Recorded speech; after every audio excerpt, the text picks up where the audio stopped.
She took her only son to her friend's wedding, only to see her billionaire CEO ex, the son's father, marrying the same friend. "Mommy, is that man staring at us?" Kieran tugged at his mother's sleeve, his curious eyes fixed on the tall figure across the ballroom. Nora Sinclair felt the air vanish from her lungs as she turned. 9 years dissolved in an instant. There he stood, Thaddeus Lockhart, looking even more devastating in a tailored tuxedo than he had in her memories. The same chiseled jawline, the same piercing gray eyes that had once looked at her with such passion, now wide with shock. "Nora," his voice carried across the rehearsal dinner, causing heads to turn. Is he? Her hands trembled as she gripped her son's shoulders protectively. "We need to leave. Now." "But why?" Kieran's innocent question hung in the air. Who was that man? Before she could answer, her college friend Imogen appeared, radiant in her pre-wedding gown, linking her arm through Thaddeus's. "Nora, I see you've spotted my fiancé." Nora's world tilted on its axis as the horrible truth crystallized. The mysterious billionaire CEO her friend was marrying tomorrow was the same man who had walked away from her 9 years ago. The same man who had never known he had fathered a son who now stood beside her, with his father's unmistakable gray eyes. Have you ever kept a secret so long that revealing it could shatter multiple lives at once? What would you do if fate forced your hand in the most public, painful way possible? Today's story explores exactly that impossible situation, when a single mother comes face to face with her past at the worst possible moment. If you've ever wondered how one choice can change everything, stay with me for this heartbreaking tale of secrets, betrayal, and the lengths we go to protect those we love. The invitation had arrived on a Tuesday, its heavyweight cream envelope standing out amid the bills and junk mail cluttering Nora's kitchen counter. The return address bore a name she hadn't seen in years, Imogen Frost. The elegant calligraphy inside announced what Nora could scarcely believe. Her once closest friend from college was getting married at a luxurious Lake Tahoe resort, and she wanted Nora and her little one to attend. "Who's that from, Mom?"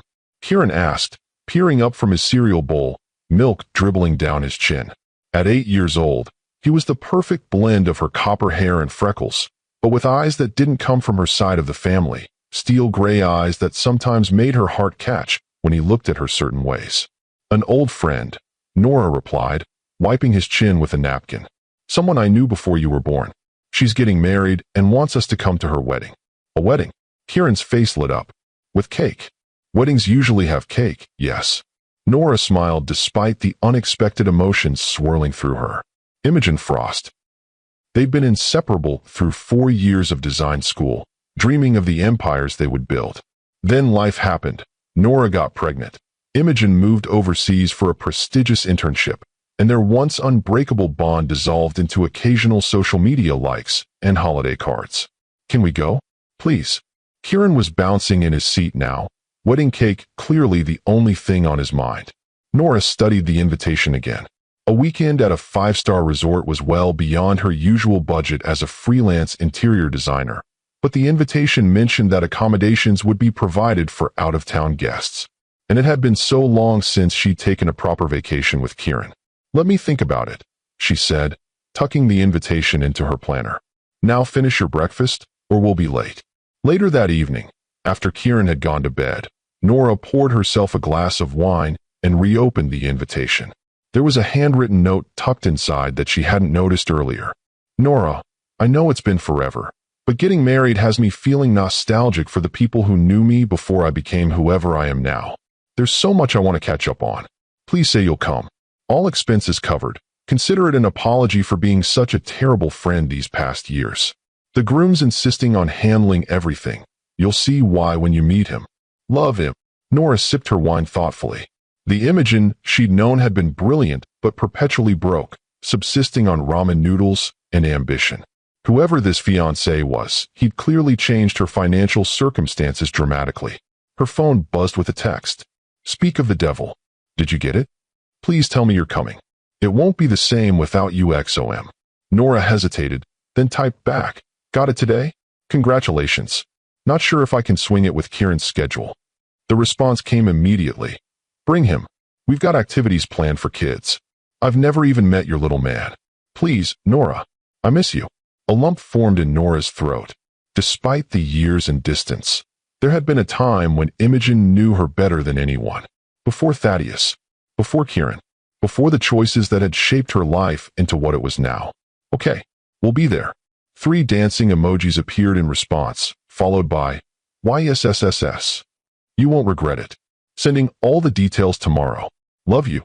Nora set down her phone and leaned back against the couch, wondering why she felt a flutter of unease beneath her excitement. Perhaps it was just the strangeness of reconnecting with her past when she'd worked so hard to focus on her future.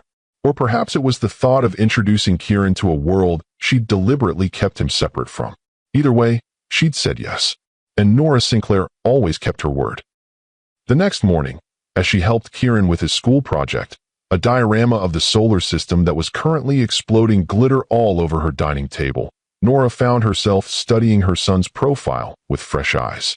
The determined set of his jaw as he carefully positioned Neptune, the slight furrow between his brows as he concentrated, the way he absent-mindedly pushed his glasses up his nose with one finger. All Thaddeus. Mom, you're staring, Kieran said without looking up from his work. It's distracting. Sorry, she said, smiling. Just thinking about how much you've grown. I grew a whole inch since my birthday, he informed her seriously. Dr. Powell measured me. That's impressive. Nora handed him the container of silver glitter for Saturn's rings. So, about that wedding I mentioned yesterday, how would you feel about going to Lake Tahoe for a long weekend next month? There's a beautiful lake and mountains and apparently activities for kids. Kieran looked up, interest piqued. Can I bring my telescope? Ms. Garcia says the stars look amazing from high elevations because there's less atmosphere in the way. Less atmosphere, huh? Nora grinned. I'm sure that can be arranged. And yes, of course you can bring your telescope. Cool. He went back to his project, adding thoughtfully, I've never been to a wedding before. They're fun, Nora assured him, though her own memories of weddings were limited. Her parents had eloped. Her brother had a courthouse ceremony.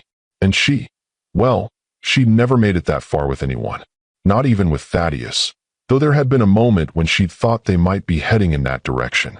Before everything fell apart, Kieran's voice pulled her from the memory. Will the man getting married be my friend after? Like an uncle or something? The innocent question caught Nora off guard. I don't know, sweetie. I haven't met him yet. I haven't even seen Imogen in years. Oh, Kieran seemed to process this. But she's your friend? She was my very good friend, a long time ago. Before I was born. Yes. When you lived in New York? Nora nodded, wondering where this line of questioning was headed. Kieran had always been curious about her life before, though she'd kept many details vague, especially anything involving his father. Did she know my dad? And there it was. The question that inevitably emerged whenever the past came up. Nora took a deep breath, choosing her words carefully as she always did on this topic. She knew of him. They weren't friends. Kieran absorbed this, adding a splash of blue paint to earth with careful precision. Do you think I'll ever meet him? My dad. Nora's heart constricted, as it always did when Kieran asked about Thaddeus. I don't know, sweetheart. His work takes him all over the world. Not entirely a lie, last she'd heard. Thaddeus had expanded his tech company internationally.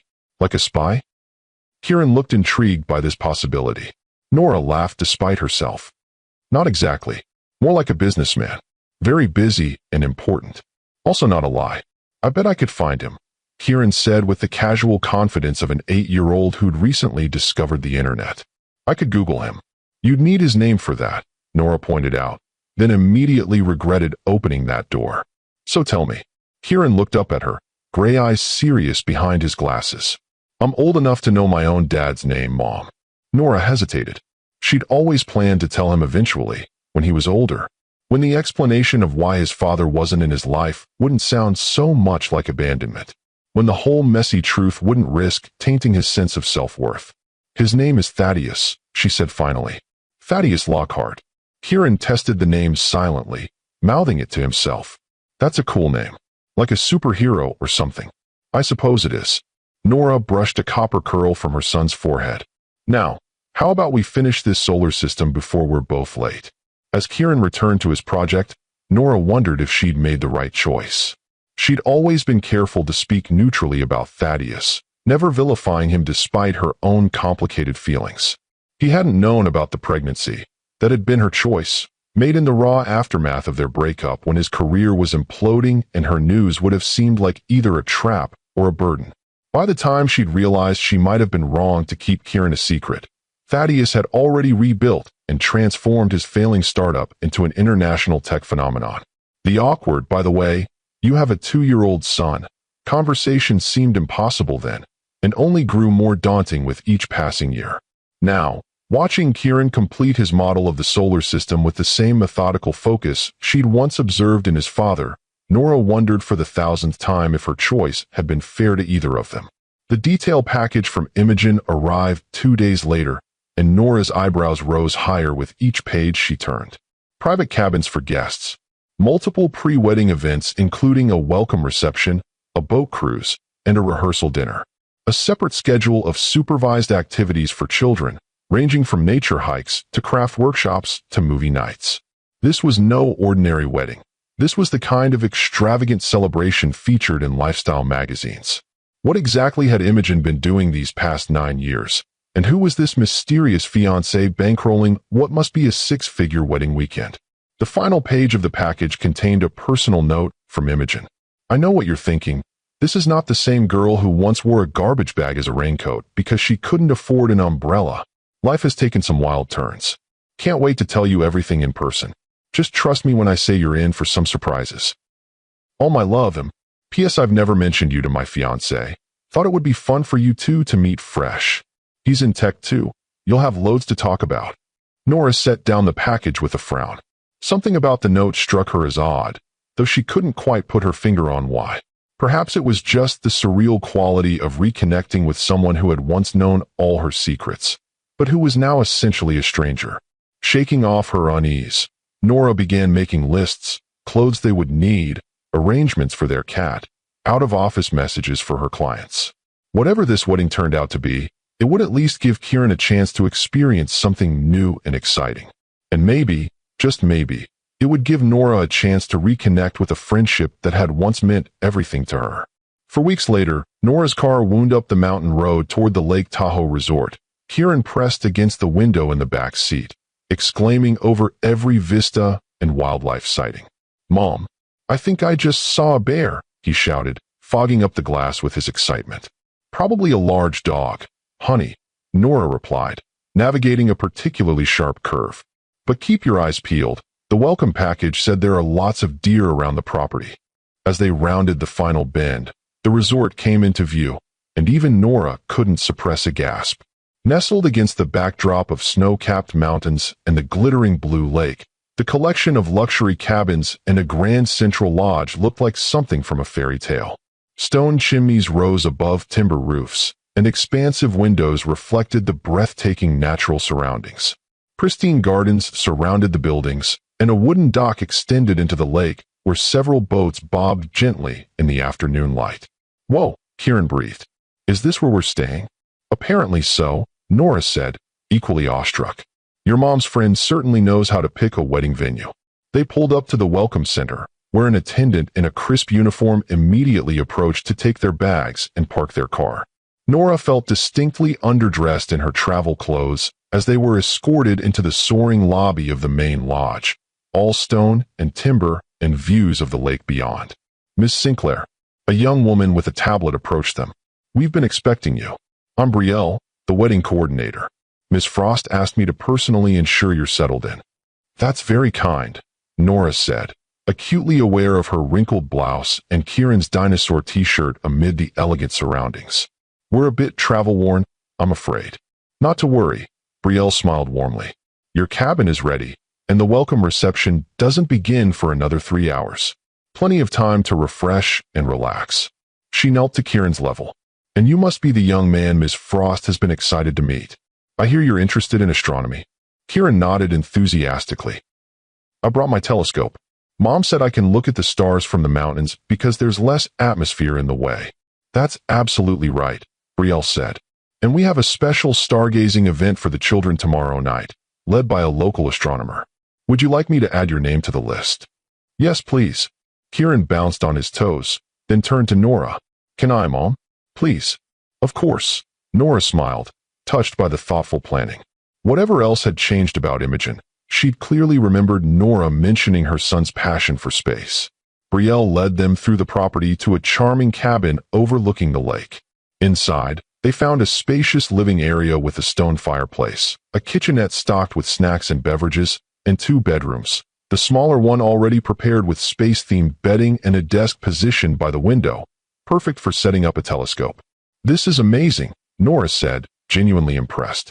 "Please thank Imogen, Ms. Frost, for such thoughtful accommodations." "I will, though I should mention that the cabin assignments and special touches were arranged by Mr. Lockhart himself," Brielle replied. "He's been very involved in ensuring each guest's comfort." Nora froze, her hand still on the doorknob of her bedroom. "I'm sorry, did you say Lockhart?" "Yes, Mr. Thaddeus Lockhart, Ms. Frost's fiancé," Brielle confirmed, checking something on her tablet. "Is everything all right, Miss Sinclair? You've gone quite pale." Nora's mind raced, trying to process this bombshell. Thaddeus Lockhart, her Thaddeus, was marrying Imogen? Her old friend Imogen? It wasn't possible. It had to be a different Thaddeus Lockhart. The name wasn't common, but surely there could be more than one. "Mom," Kieran's voice broke through her panic. "Are you okay?" Nora forced herself to breathe, to smile, to nod. "Yes, just a bit tired from the drive." "Brielle, could you remind me? I don't think Imogen ever mentioned her fiancé's full name in our correspondence." "He's in tech, correct?" "Yes, he founded Lockhart Innovations," Brielle said, clearly proud to be working on such a high-profile wedding. "The quantum encryption company? They just went public last year. It was all over the business news." It was him. Quantum encryption had been Thaddeus's obsession back when they were together, when his first company was failing and he was desperately seeking the next big idea. Back when Nora had casually suggested he look into security applications after reading an article about quantum computing, never imagining that throwaway comment would eventually become the foundation of a billion-dollar company. A company now run by the father of her child, who was currently unpacking his telescope, blissfully unaware that his mysterious, absent father was about to marry her college best friend. "Miss Sinclair." Brielle was looking at her with concern. "Would you like me to have the resort doctor check on you?" No, Nora said quickly, pulling herself together. "Just low blood sugar from the drive. I'll have something to eat and rest before the reception." "Of course." Brielle didn't look entirely convinced, but maintained her professional demeanor. "The welcome reception begins at 6 in the Lakeside Pavilion. Casual attire is fine. If you need anything at all, just call the front desk and ask for me." After Brielle left, Nora sank onto the sofa, her mind a tornado of questions and implications. Had Imogen known? Had she deliberately kept Thaddeus's identity from Nora? Or was this some cosmic coincidence, the universe's idea of a cruel joke? And what was she supposed to do now? Show up at the reception and come face to face with Kieran's father for the first time in 9 years? Pretend she didn't know him? Reveal their history to Imogen on the eve of her wedding? "Mom, this place is so cool." Kieran emerged from his room, oblivious to her internal crisis. "There's a welcome basket with space stuff in my room. Look, I got a NASA t-shirt and a book about constellations." Nora forced a smile. "That's wonderful, sweetie. Why don't you read your new book while I unpack? Then we can get ready for the party tonight." As Kieran settled on his bed with the book, Nora retreated to her own room and closed the door, pulling out her phone with shaking hands. She needed more information before she decided what to do. A quick search confirmed everything Brielle had said. Thaddeus Lockhart, founder and CEO of Lockhart Innovations, tech wunderkind who had transformed a failing startup into a cybersecurity powerhouse through pioneering work in quantum encryption. His company had gone public last year in one of the most successful IPOs of the decade. Forbes estimated his personal net worth at just over $2 billion. And there, in a Society page article from 6 months ago, was a photo of him with Imogen at a charity gala, her hand resting on his arm, an enormous diamond glinting on her finger.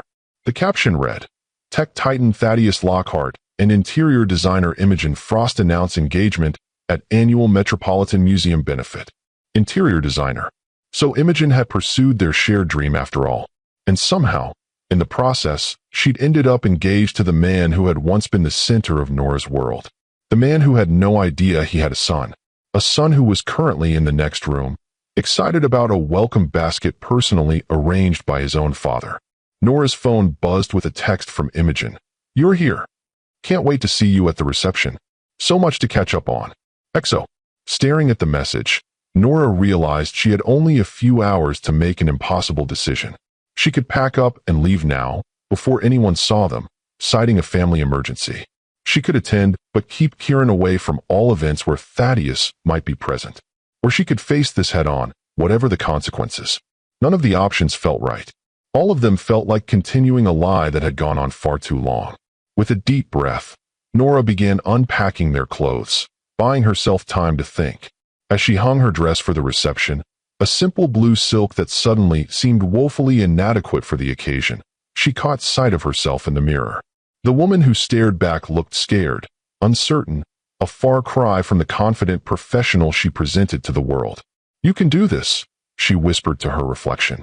For Kieran, whatever happened next, her son's well-being had to come first. It always had. The lakeside pavilion glowed with hundreds of twinkling lights as Nora and Kieran approached for the welcome reception.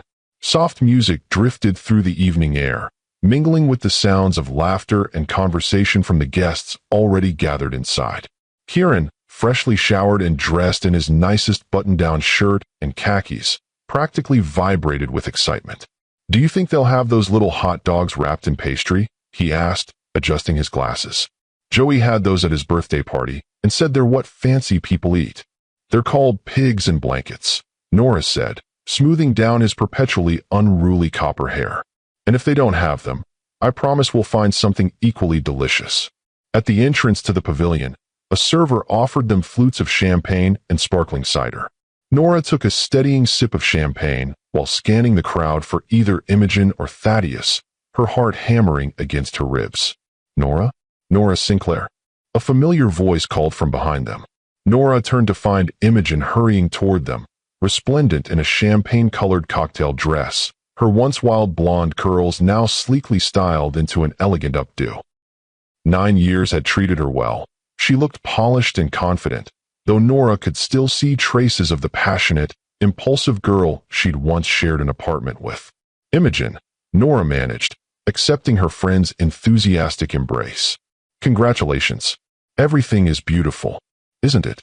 Imogen beamed, gesturing around the pavilion. "I still can't believe this is my life sometimes. But forget all that. Let me look at you. Still gorgeous as ever. And this must be Kieran." She knelt gracefully to Kieran's level, extending her hand. "I'm Imogen, your mom's old friend. I've heard so much about you." Kieran shook her hand solemnly. "It's nice to meet you. Congratulations on getting married. I've never been to a wedding before."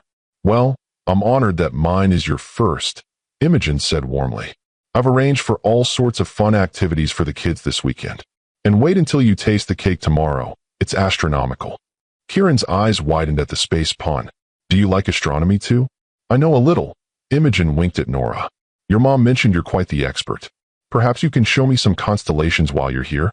"I brought my telescope," Kieran said excitedly. "And there's a special stargazing event tomorrow." "I know. I helped plan it," Imogen said, straightening up. "Now, let me introduce you both around. The children's area is just through those doors, with supervision and activities if you get bored with all the grown-up talk." Kieran. As Imogen led them deeper into the pavilion, Nora fought to keep her expression neutral while her eyes continued their desperate search for Thaddeus. "Your fiancé, is he here yet?" she asked, trying to sound merely curious. "Thad's running a bit late," Imogen replied. "Last-minute work crisis. The price of marrying a CEO, I suppose. But he should be here any minute. You two will get along famously. He's brilliant like you, always thinking 10 steps ahead of everyone else." Nora nodded mechanically, relief and dread warring within her. Every minute without Thaddeus was both a reprieve and an extension of her anxiety. "How did you two meet?" she asked, realizing she needed as much information as possible before the inevitable confrontation. "At a charity auction, of all places," Imogen said, guiding them toward a table laden with appetizers, including, Nora noted with a hint of hysteria, pigs in blankets.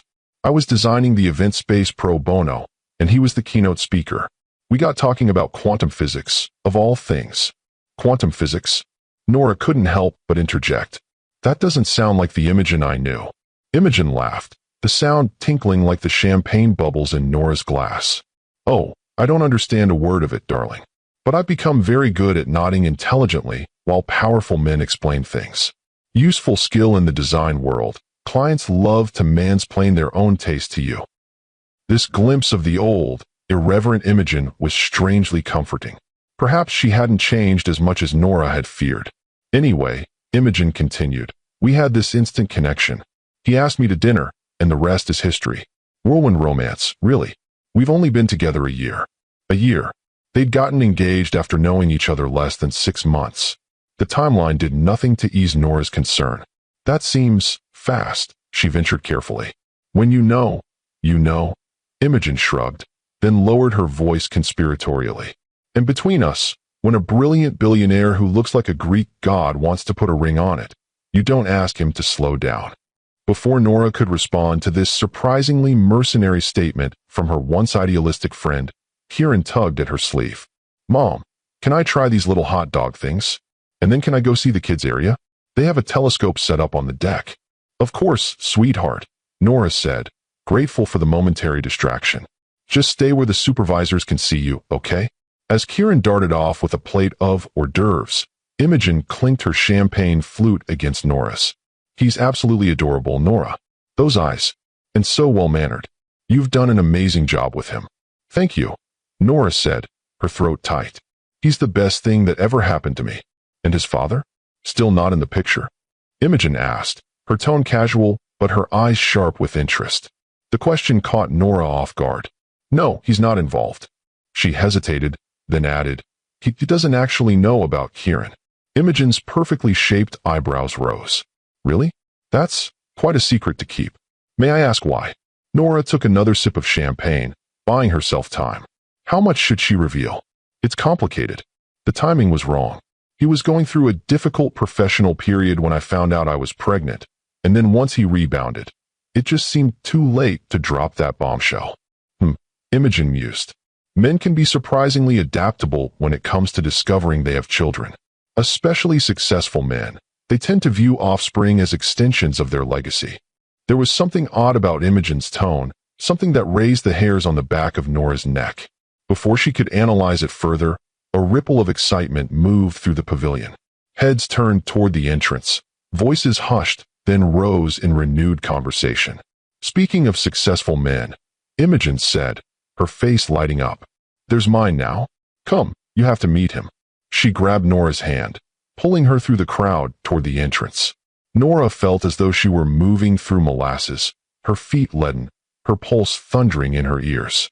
And then the crowd parted, and there he was. Thaddeus Lockhart stood in the entrance to the pavilion, taller than she remembered, his dark hair now threaded with distinguished silver at the temples. His features were more defined. The boyish charm of his 20s evolved into the commanding presence of a man at the height of his powers. He wore his success like a bespoke suit, which, she noted distantly, he was actually wearing, the tailoring impeccable, the subtle pinstripe emphasizing his lean frame. He was nodding at something an older man was saying to him, his expression polite but distracted, until he caught sight of Imogen approaching. His face transformed with genuine warmth, and Nora felt a stab of something that might have been jealousy, or perhaps just the pain of witnessing what she'd once had and lost. "There you are," Imogen said, reaching up to kiss him briefly. "Darling, there's someone special I want you to meet.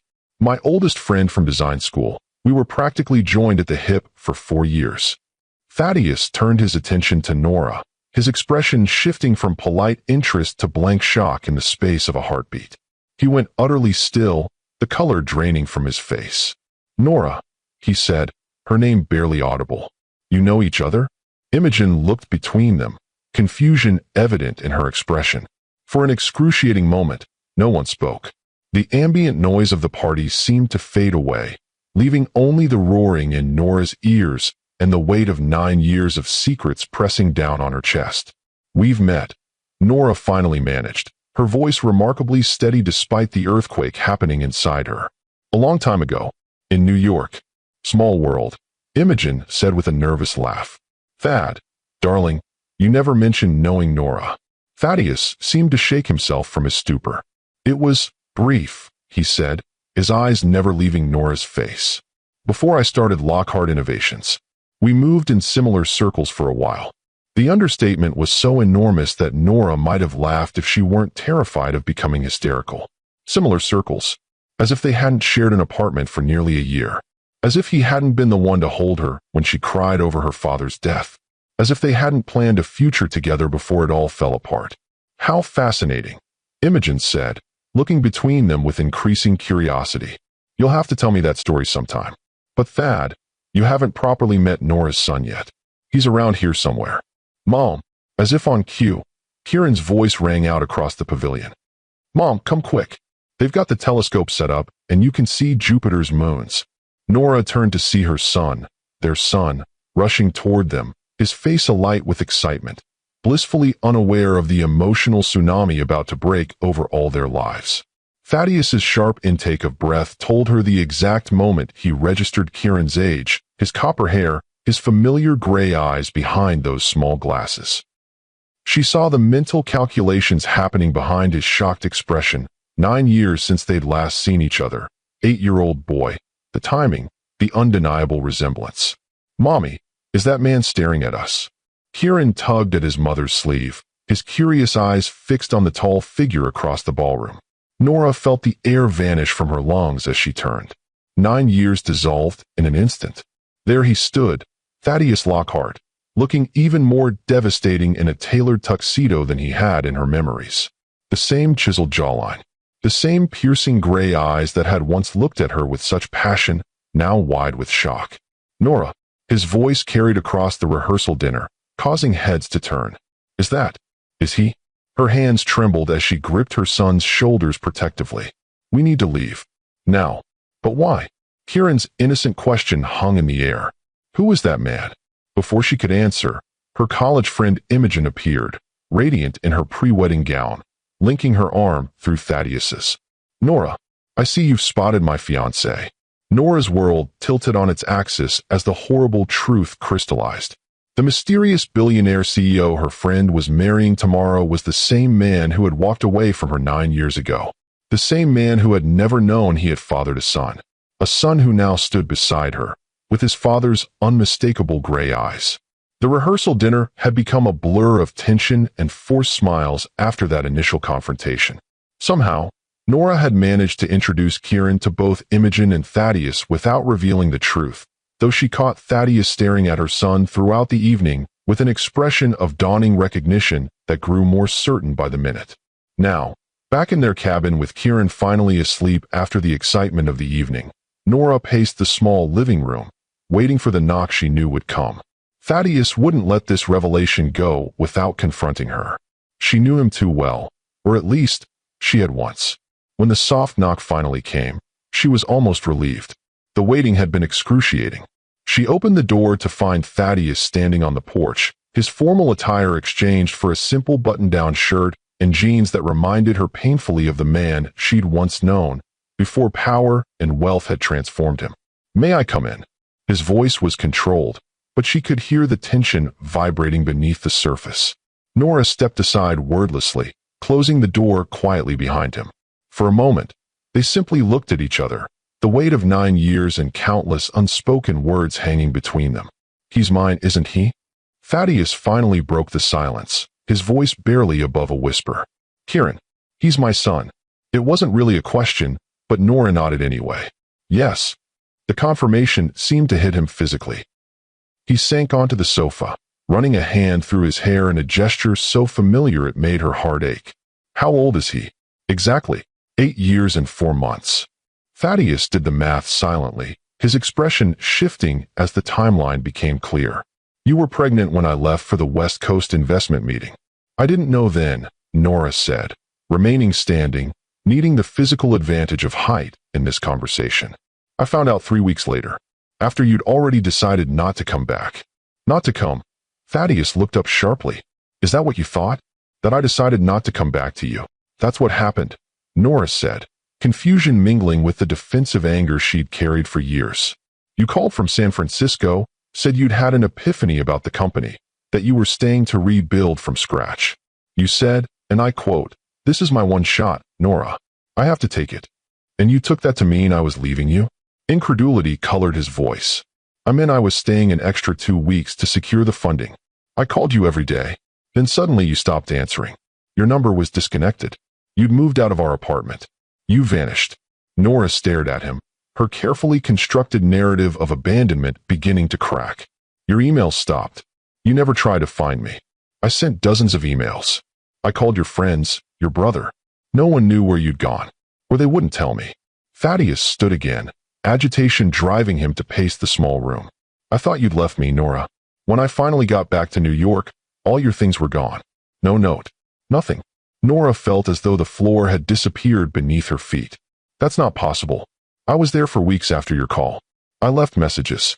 I emailed you about the pregnancy. You never responded. What? Thaddeus stopped pacing, his face pale with shock. You told me about Kieran?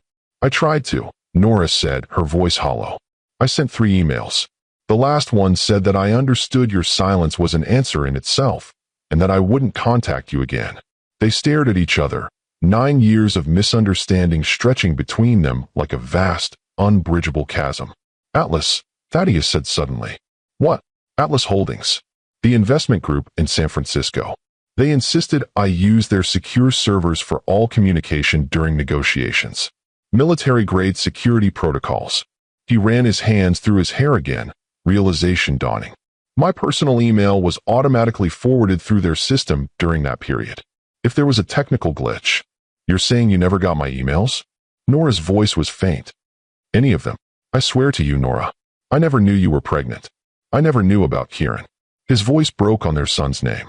I would never have abandoned my own child. Were you? I loved you. The simple past tense, loved, not love, somehow made the statement more believable. This wasn't a man trying to win her back. This was a man grappling with a truth that had upended his understanding of the past 9 years. Nora sank into the armchair opposite him, her legs no longer able to support her. This can't be happening. All this time, I thought you knew and didn't care. And I thought you'd left me because my company was failing. Thaddeus looked shell-shocked. I threw myself into rebuilding it, into proving I wasn't a failure. And then when it finally succeeded beyond my wildest dreams, I looked up and you were gone. I tried to find you again then, but it was as if you'd disappeared. I changed my name back to Sinclair after I left New York, Nora admitted. I moved 3 times in 2 years. I didn't want to be found. By me. By anyone who knew me before. I was pregnant, alone, and humiliated. I wanted a fresh start.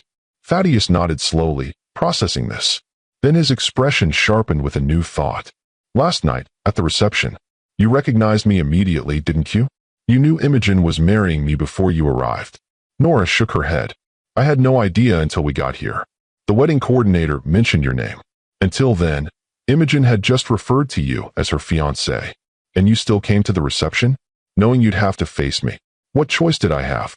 Nora spread her hands helplessly. We were already here. Kieran was excited about the weekend. I couldn't just disappear without explanations. Thaddeus absorbed this, then asked the question that had clearly been burning inside him since the moment he saw Kieran. What is he like? My son.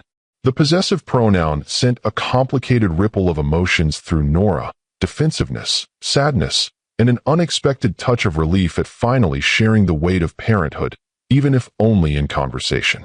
He's brilliant, she said softly. Curious about everything.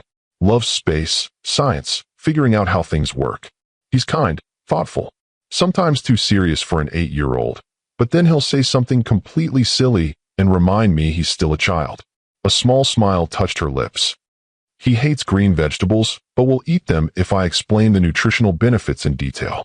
He sleeps with a nightlight shaped like Saturn. He wants to be an astronaut or a quantum physicist, depending on the day. Each detail seemed to hit Thaddeus like a physical blow, gifts received and mourned simultaneously. He has my eyes, he said quietly. And your mind, Nora acknowledged. The way he approaches problems, how he gets that little furrow between his brows when he's concentrating. That's all you. And he doesn't know about me? He knows your name. That you're a businessman. That you work all over the world. Nora met his gaze directly. I've never spoken badly of you to him, Thaddeus. I've always been careful to keep my own feelings separate from how I talk about you to Kieran. Thank you for that. The simple gratitude in his voice was genuine. Most women wouldn't have been so fair in your position. A silence fell between them, both absorbing the seismic revelations of the past few minutes. Finally, Thaddeus asked the question that would determine everything that followed. What do we do now, Nora? She took a deep breath, considering her answer carefully. I don't know. This is uncharted territory. Do we tell him? Kieran, we can't just spring something like this on him in the middle of a wedding weekend, Nora said, protective instincts flaring. He needs time, preparation. And Imogen. God, Imogen. What about her? You're marrying her tomorrow. Thaddeus's expression turned troubled. I need to talk to her. She deserves to know the truth before we proceed any further. The truth could devastate her, Nora pointed out. Finding out on the eve of her wedding that her fiancé has a child with her old friend? That's the kind of revelation that destroys relationships. Would you prefer I marry her without telling her? Start our life together with a lie of this magnitude? Of course not, Nora said, frustrated. I'm just saying that timing matters. Maybe wait until after the wedding. Tell her privately during your honeymoon. Thaddeus studied her with a penetrating gaze that had always made her feel transparent. Is that really about protecting Imogen, or is it about protecting yourself from an uncomfortable situation? The question stung with its accuracy. Before Nora could formulate a response, a small voice came from the hallway leading to the bedrooms. Mom? Who are you talking to? They both turned to see Kieran standing in the doorway in his space-themed pajamas, hair rumpled from sleep, glasses slightly askew. His curious gaze shifted from his mother to Thaddeus, recognition dawning on his young face. You're the man getting married, he said to Thaddeus. Ms. Frost's fiancé. Yes, Thaddeus replied, his voice carefully controlled despite the emotion Nora could see him fighting. I'm Thaddeus Lockhart. You can call me Thad, if you like. I'm Kieran, the boy said, moving further into the room. Why are you in our cabin so late? Is something wrong? Nora and Thaddeus exchanged a quick, panicked glance. This moment had arrived far sooner than either had anticipated. Nothing's wrong, sweetheart, Nora said, moving to her son's side. Mr. Lockhart and I were just catching up. We knew each other a long time ago, before you were born. In New York? Kieran asked, his quick mind making connections. Yes, in New York, Thaddeus confirmed, unable to take his eyes off his son. Kieran studied Thaddeus with undisguised interest. My mom said my dad lives in New York. Did you know him? The innocent question landed like a grenade in the room. Nora froze, caught between truth and the protective instinct to shield her son from too much, too soon. Thaddeus looked to her, clearly deferring to her judgment on how to proceed. The gesture, his recognition of her authority as Kieran's primary parent, earned him a small measure of gratitude from Nora. Kieran, she said carefully, guiding him to sit beside her on the sofa. This is actually a very complicated grown-up situation. Mr. Lockhart and I have some things to discuss, and then we need to talk with you. But it's very late now, and I think this conversation would be better in the morning when we're all rested. Don't you agree? Kieran looked between them, his expression suggesting he knew something significant was being withheld. But he nodded slowly. I guess so. But you promised to tell me tomorrow? The whole truth. The whole truth, Nora confirmed, her heart aching with the weight of what that would mean. Okay. Kieran stood, then hesitated, turning back to Thaddeus. Do you like astronomy, Mr. Lockhart? The question, so innocent and yet so loaded with meaning, brought a sheen of moisture to Thaddeus's eyes that he quickly blinked away. Very much, he replied. In fact, I studied astrophysics before I switched to computer science. Kieran's eyes widened with excitement. Really? I'm building a model of the solar system for science class. Maybe you could help me sometime? Mom tries, but she always gets the order of the planets mixed up. I'd like that, Thaddeus said softly. Very much. Cool.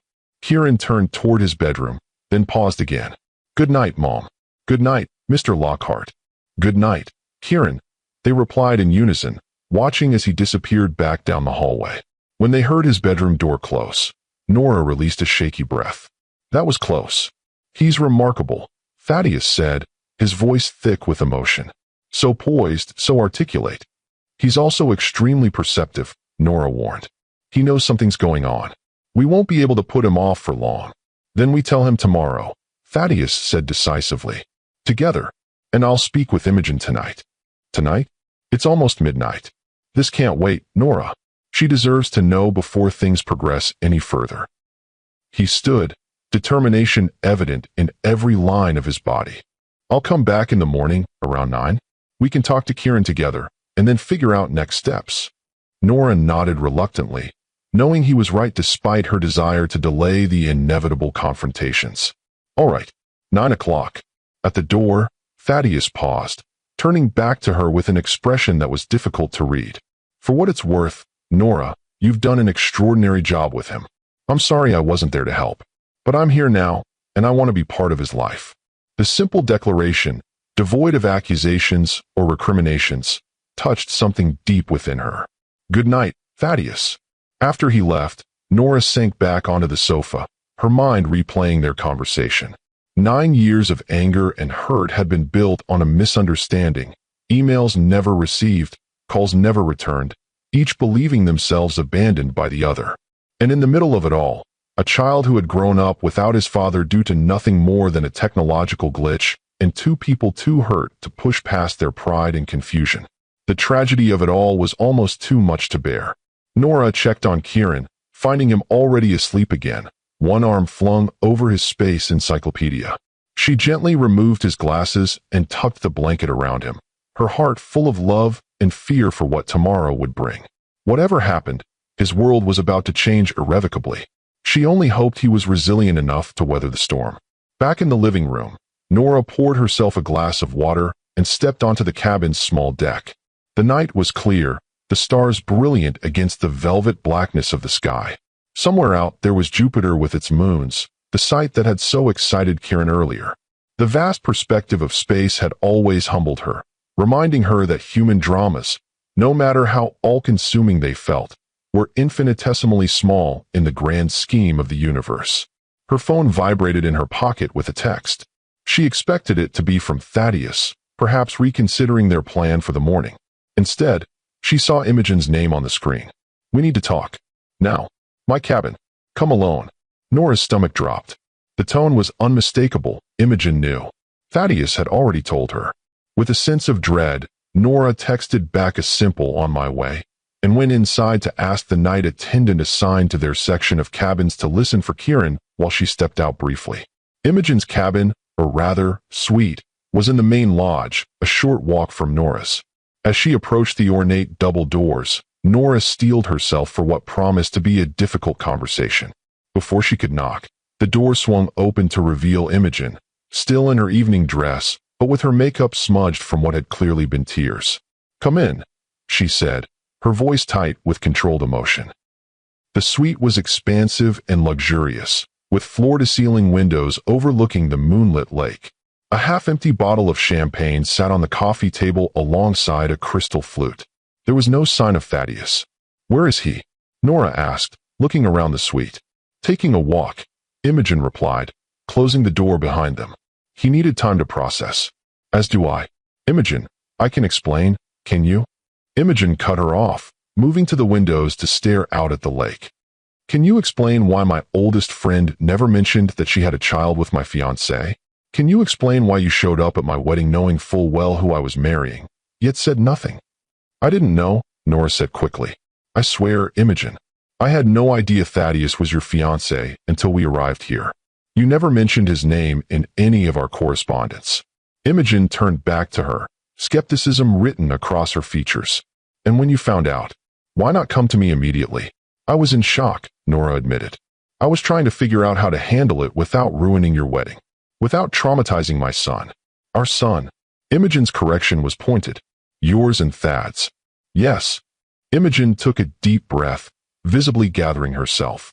"He told me everything. About your relationship in New York. About the misunderstanding afterward. About how he never knew about Kieran until tonight." "It's the truth," Nora said quietly. "All of it. I believe him," Imogen said, surprising Nora. "Thad wouldn't lie about something like this. He's many things, but not a liar." An uncomfortable silence stretched between them, broken only by the distant sound of waves lapping against the shore below. Finally, Imogen spoke again, her voice softer but no less intense. "Did you love him?" Back then, the question caught Nora off guard. "Yes," she answered honestly. "Very much." "And now?" Nora hesitated, uncertain how to respond. Now I hardly know him. 9 years is a long time. We're different people. Imogen nodded slowly, absorbing this. You know what the worst part is? When he told me about Kieran, about you, I saw something in his eyes I've never seen before. A light, a connection. It made me realize that in all our time together, he's never looked at me that way. Imogen. No, let me finish. She took a steadying breath. I need to ask you something, and I need you to be completely honest. Did you come here to win him back? Is that what this is about? What? No. Nora was genuinely shocked by the accusation. Imogen, I had no idea he was your fiancé. I came because you invited me, because you were once my dearest friend, and because Kieran was excited about the trip. That's all. Imogen studied her face, searching for any sign of deception. What she saw must have satisfied her, because some of the tension left her shoulders. I believe you, she said finally, which makes this whole situation even more cruelly ironic. She moved to the coffee table and poured herself more champagne, not offering any to Nora. Do you know how Thad and I really met? At a charity auction, Nora replied, recalling their earlier conversation. You were designing the space. Yes, but do you know which charity? Imogen took a long sip of champagne. The Metropolitan Fertility Foundation. They fund research and treatment for families struggling with infertility. The significance wasn't lost on Nora. Oh, yes, oh. The universe has quite the sense of humor, doesn't it? Imogen's laugh held no mirth. I've been working with them for years. Personal interest. You've been trying to have children? Nora asked gently. Since I was 25, Imogen confirmed. Endometriosis. 3 surgeries. 4 rounds of IVF. No success. I'm so sorry, Imogen. I had no idea. Why would you? We haven't really been in each other's lives for years. She shrugged, but the casual gesture couldn't disguise the pain beneath it. When I met Thad at that event, it felt like fate. He was so passionate about the cause, so understanding about my situation. We connected immediately, and when he proposed, he told me it didn't matter if we never had biological children. We could adopt, use surrogates, whatever it took. He just wanted a family with me. Each word was a fresh cut to Nora's heart, revealing the depth of the damage their situation would cause. He sounds like he truly cares for you. He does, Imogen acknowledged. In his way. But I'm not sure it's enough anymore. What do you mean? I mean that seeing him with Kieran, even for those few minutes at the reception, it changed something. Or rather, it revealed something that was already there. Imogen set down her champagne flute with deliberate care. He wants his son, Nora, and I can't blame him for that. But where does that leave me? The infertile fiancé who can't give him children of his own. That's not fair to yourself, Nora protested. Your worth isn't determined by your ability to have children, isn't it? Isn't that exactly what society tells women? What men ultimately want? Imogen's bitter laugh held years of accumulated pain. I've spent a decade trying to prove that theory wrong, and now I find out my fiancé already has a son with my college roommate. If that's not cosmic irony, I don't know what is. Nora moved closer, reaching for her friend's hand. What did Thaddeus say? About the wedding. That it's my decision, Imogen replied, allowing the contact. That he'll understand if I want to postpone or cancel. That he still wants to marry me, but he also wants to be part of Kieran's life, and he knows that complicates things. What do you want to do? Imogen looked at her directly, vulnerability evident in her eyes. I don't know. Part of me wants to go through with it, to claim what I've worked so hard for, what I deserve. Another part wonders if I'd always be second place in his heart now. If every time he looks at me, he'll be thinking of the family he could have had with you. That's not fair to him either, Nora said gently. People can love in different ways. His feelings for Kieran don't diminish what he feels for you. Perhaps, Imogen conceded, but they change the equation, and I need to decide if I can live with those new terms. She squeezed Nora's hand, then released it. I need time to think. Alone. Of course. Nora stood, recognizing the dismissal. For what it's worth, I'm truly sorry about all of this. The last thing I ever wanted was to hurt you, especially on what should be the happiest weekend of your life. As she reached the door, Imogen called after her. Nora, do you still have feelings for him? For Thad? Nora paused, the question hitting her like a physical blow. Did she? The man she'd seen tonight was both familiar and a stranger, the same intense gray eyes and thoughtful manner, but tempered by years of experience she hadn't shared. The connection between them was undeniable, But was it merely the echo of old feelings, or something that could reignite? I don't know, she answered honestly. But even if I did, I wouldn't act on them. Your friendship meant too much to me once. I'd like to think that still counts for something. Imogen nodded, a sad smile touching her lips. Get some sleep, Nora. Tomorrow's going to be a long day for all of us. Nora returned to her cabin, her mind whirling with the events of the night. The attendant assured her that Kieran had slept peacefully in her absence. After checking on him once more, she retreated to her own bedroom, though sleep seemed an impossible dream. As she lay awake staring at the ceiling, Nora tried to imagine what the morning would bring. How would Kieran react to learning Thaddeus was his father? What would Imogen decide about the wedding? And where did all of this leave her? The woman who had built a life around the absence of a man who had never intentionally abandoned her. The questions circled relentlessly, offering no answers, until exhaustion finally claimed her in the early hours of the morning. Have you ever been caught in a triangle of friendship, love, and impossible choices? Share your thoughts in the comments below, because sometimes the most difficult decisions are those where every option leads to someone getting hurt. Nora awoke to sunlight streaming through the curtains and the smell of coffee brewing. For a moment, she was disoriented, the events of the previous night feeling like a strange dream. Then reality crashed back, and she sat up with a jolt. Kieran, Thaddeus, the impending conversation that would change everything. Checking the time, she saw it was nearly 8:30. Thaddeus would arrive in half an hour. She quickly showered and dressed, trying to prepare herself mentally for what was to come. When she emerged from her bedroom, she found Kieran already up, sitting at the small kitchen counter with a bowl of cereal and his space encyclopedia. Morning, Mom, he said, looking up from his book. I made coffee. I see that, she smiled, touched by his thoughtfulness. Thank you, sweetheart. Mr. Lockhart is coming over this morning, isn't he? Kieran asked, watching her carefully over the rim of his glasses. To finish your talk from last night. Yes, Nora confirmed, pouring herself a cup of the coffee, strong, the way she liked it. Kieran was always attentive to such details. He'll be here at 9. We have something important to discuss with you. Is it about my dad? The direct question caught her off guard, though perhaps it shouldn't have. Kieran had always been perceptive, and the tension of the previous night had been obvious even to a child. What makes you ask that? She hedged, buying time. Kieran shrugged with a casualness that didn't quite reach his eyes. Mr. Lockhart was looking at me weird all night at the reception, and then he came here super late to talk to you. And you both got all quiet when I asked if he knew my dad. He pushed his cereal around the bowl. Plus, he has eyes like mine. I saw it in the pictures of him on Ms. Frost's phone. Nora's heart squeezed painfully. Of course he had noticed, her brilliant, observant son who missed nothing. Yes, she said quietly. It is about your dad. Kieran nodded, processing this confirmation. Is Mr. Lockhart my dad? The simple, direct question hung in the air between them. Nora had imagined this moment 1,000 different ways over the years, but never like this, in a luxurious cabin the morning before his father's wedding to another woman. Yes, she said finally, deciding that honesty was the only possible path forward. Thaddeus is your father.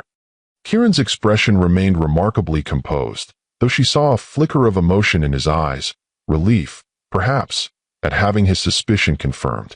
Or maybe something deeper, more complex. Why didn't he ever come see me before? He asked, the question heartbreakingly simple. He didn't know about you, Nora explained gently. I thought I had told him, but my messages never reached him. He only found out last night, when he saw you at the reception. Really? Hope and skepticism warred in Kieran's young face. He didn't know about me at all? Really, Nora confirmed. If he had known, I believe he would have been part of your life from the beginning. Kieran seemed to consider this carefully, his gaze dropping to his cereal bowl. Is that why you're telling me now? Because he wants to be part of my life. Yes, Nora said, moving to sit beside him. He very much wants to know you, Kieran. But we both thought you should have a say in how that happens. It's a lot to take in, and no one would blame you if you needed time. Does this mean we're staying for the wedding? The question was so practical, so unexpectedly mundane amidst the emotional complexity of the situation, that Nora couldn't help but smile. That's one of the things we need to figure out. A lot depends on what Ms. Frost decides. Because she just found out her fiancé has a kid she didn't know about, Kieran reasoned, connecting the dots with his usual quickness. That's kind of a big deal before you marry someone. Yes, it is, Nora agreed, constantly amazed by her son's emotional intelligence. She's thinking about what she wants to do. Kieran nodded thoughtfully. I hope she still gets married. She seemed really happy yesterday. Before Nora could respond to this surprisingly mature observation, a knock sounded at the door. Kieran's eyes immediately darted toward the sound, a mixture of nervousness and anticipation crossing his face. Ready? Nora asked him softly. I think so, he replied, straightening his glasses with a gesture that reminded her painfully of his father. Nora opened the door to find Thaddeus standing on the porch, looking as though he hadn't slept any more than she had. He was casually dressed in jeans and a soft gray sweater that matched his eyes, Kieran's eyes. Good morning, he said, his gaze moving past her to where Kieran sat at the counter. I hope I'm not too early. Not at all, Nora replied, stepping aside to let him in. We were just having breakfast. Would you like some coffee? Please, Thaddeus said, moving into the cabin with a carefulness that spoke volumes about his awareness of the significance of this moment. An awkward silence fell as Nora poured him coffee. Kieran and Thaddeus studied each other openly, neither quite knowing how to begin. I like your sweater, Kieran said finally, breaking the tension. Gray is my favorite color. Mine too, Thaddeus replied, a small smile softening his features. It's the color of possibility, neither black nor white, but something more complex in between. Kieran's eyes widened slightly at this philosophical observation. Yeah, exactly. That's what I always think too. Mom says it's because it matches my eyes, but I think it's deeper than that. Sounds like we think alike, Thaddeus said, accepting the coffee Nora handed him with a grateful nod. Mom told me you're my dad, Kieran stated directly, causing both adults to freeze momentarily. She said you didn't know about me until yesterday. Is that true? Thaddeus set down his coffee carefully, giving the question the serious consideration it deserved. Yes, it's true. If I had known about you, Kieran, I would have been in your life from the very beginning. Not knowing you existed, it's the greatest regret of my life. Kieran absorbed this, his expression thoughtful. So it wasn't that you didn't want me? No, Thaddeus said emphatically, emotion thickening his voice. Never that. I would have wanted you more than anything in the world. Something in Kieran's posture relaxed slightly at this assurance, a tension he'd carried for so long that neither he nor Nora had fully recognized it until it began to ease. I have a lot of questions, he said. I'm sure you do, Thaddeus replied. And I promise to answer every single one as honestly as I can, for as long as you want to ask them. Starting with, Kieran took a deep breath, as if gathering courage. Are you still getting married today? To Ms. Frost. The directness of the question seemed to surprise Thaddeus. He glanced at Nora, who gave a small nod of encouragement. I don't know, he answered honestly. Imogen is still deciding what she wants to do. Finding out about you was a big surprise for her too. Because she wants kids of her own, Kieran reasoned. And finding out you already have one might make her feel weird. Both adults stared at him, startled by his insight. That's partly it, Thaddeus acknowledged. How did you know that? Kieran shrugged. I heard her talking to one of the other ladies at the reception, about how hard they'd been trying. She seemed really sad about it. Nora and Thaddeus exchanged a look of shared amazement at their son's perceptiveness. You're very observant, Thaddeus said. Mom says I notice things other people miss, Kieran replied, a hint of pride in his voice. She's right. Thaddeus hesitated, then asked the question that was clearly most important to him. Kieran, how do you feel about all this? About finding out I'm your father? About possibly getting to know each other? Kieran considered the question with a seriousness that belied his 8 years. I always wondered about you, he said finally. What you were like. If I was like you. Mom told me some things, but it wasn't the same as knowing for real. He adjusted his glasses, gathering his thoughts. I think I'd like to know you. If you want to know me too. The simple declaration, delivered with a child's straightforward honesty, visibly moved Thaddeus. I want that very much, he said, his voice thick with emotion. More than anything. Kieran nodded, satisfied with this answer. Good. Then we can start with you explaining quantum encryption to me. Mom tried once, but she got all the physics wrong. The tension in the room broke as both adults laughed, Thaddeus's eyes meeting Nora's over their son's head in a moment of shared wonder at the remarkable child they had created. I'd be happy to explain quantum encryption, Thaddeus said, smiling. Though I should warn you, it's pretty complex stuff. I can handle it, Kieran assured him confidently. I've been reading about quantum mechanics since I was 6. As Kieran began peppering Thaddeus with questions about his work, Nora watched them together, her heart a tangle of emotions too complex to name. Relief that their first meeting had gone so well, pride in her son's maturity and resilience, and something else, something unexpected, a flicker of warmth at seeing Thaddeus in this new light, as a father genuinely entranced by his child. Her phone buzzed with an incoming text, breaking her reverie. It was from Imogen. Decision made. Need to see you both. My sweet, 11 a.m. Nora showed the message to Thaddeus, whose expression grew serious once more. Whatever Imogen had decided would shape all their futures, not just the wedding, but the complex family dynamics that would follow. We should go, he said quietly. Will Mrs. Powell be available to stay with Kieran? I don't need a babysitter, Kieran protested, having seen the message exchange. I'm old enough to stay by myself for a little while. It's not about age, sweetheart, Nora explained gently. It's about giving the grown-ups some space to figure things out. This is a complicated situation for everyone. Because of the wedding? Yes, and because of other things too. Nora hesitated, then decided Kieran deserved more transparency. There's something else we haven't told you. Something medical. Kieran's eyes widened slightly behind his glasses. Is something wrong with me? No, nothing's wrong, Nora assured him quickly. But you remember how sometimes you get those sharp pains in your joints? And how you bruise more easily than other kids? Kieran nodded. Dr. Powell said it might be a connective tissue thing. Right? It's called Ehlers-Danlos syndrome. It's genetic, which means it's passed down from parents to children. Nora glanced at Thaddeus, who was listening with growing concern. I don't have it, which means it likely came from your father's side of the family. Do I have it? Thaddeus asked, his brow furrowed. I don't know, Nora admitted. But if Kieran does have EDS, knowing your medical history could be very important for his treatment.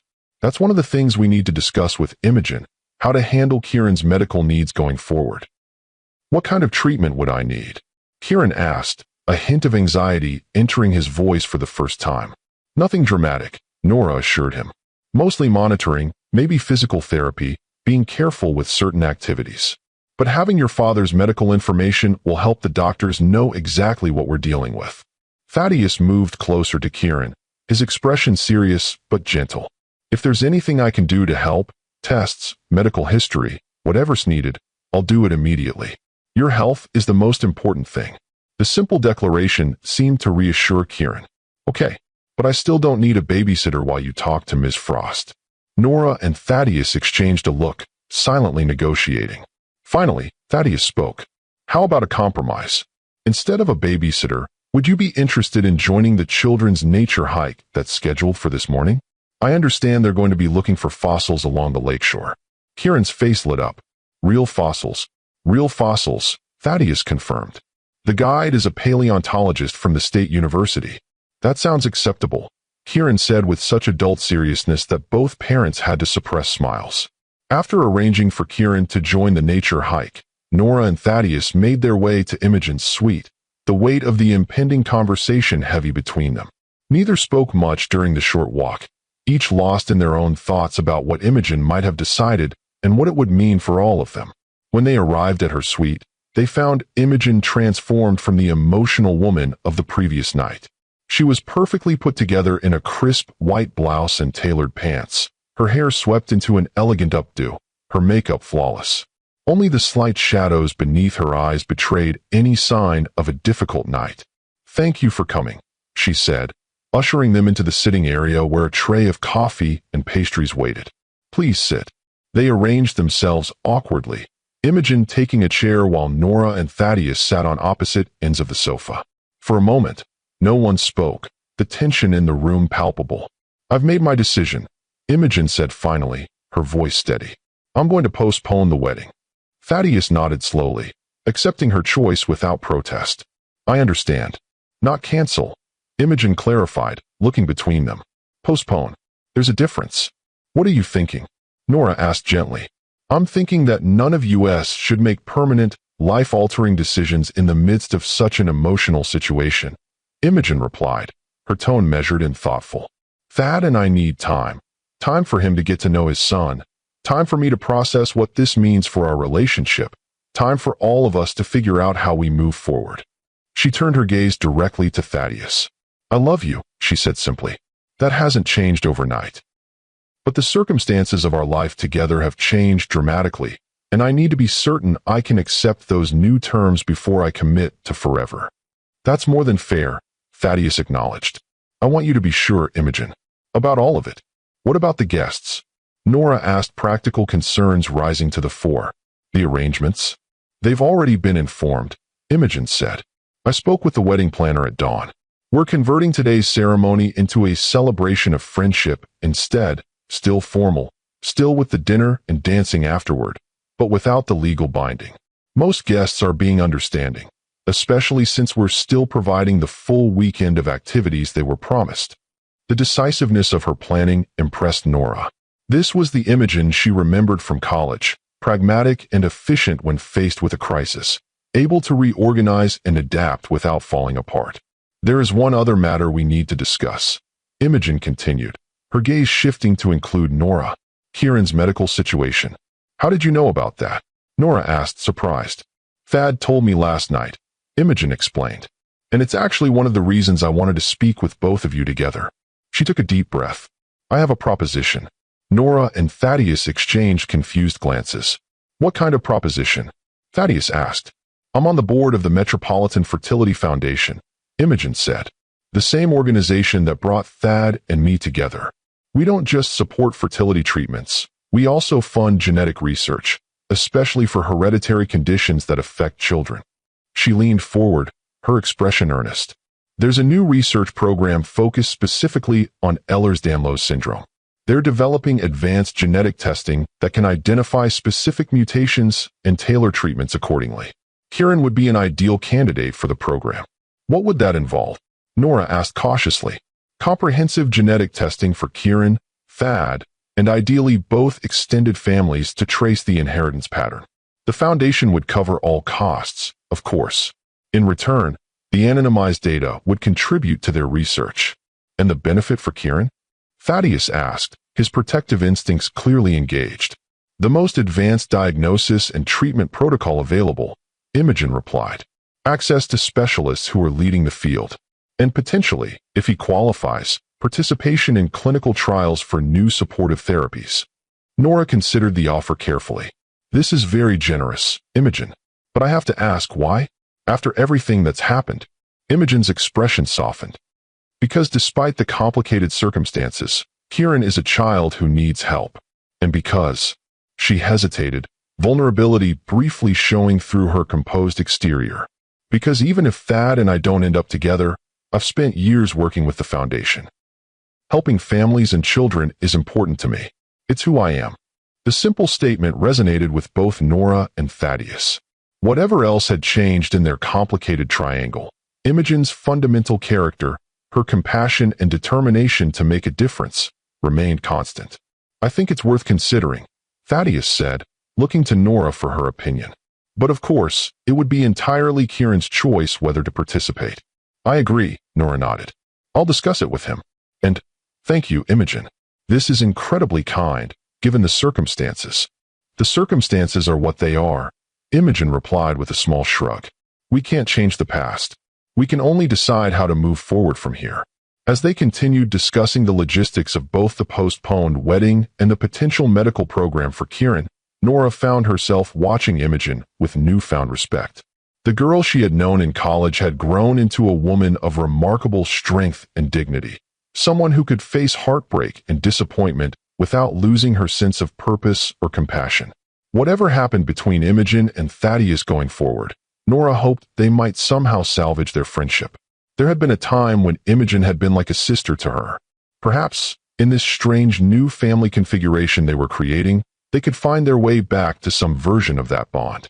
After finalizing the details with Imogen, Nora and Thaddeus left the suite to retrieve Kieran from his nature hike.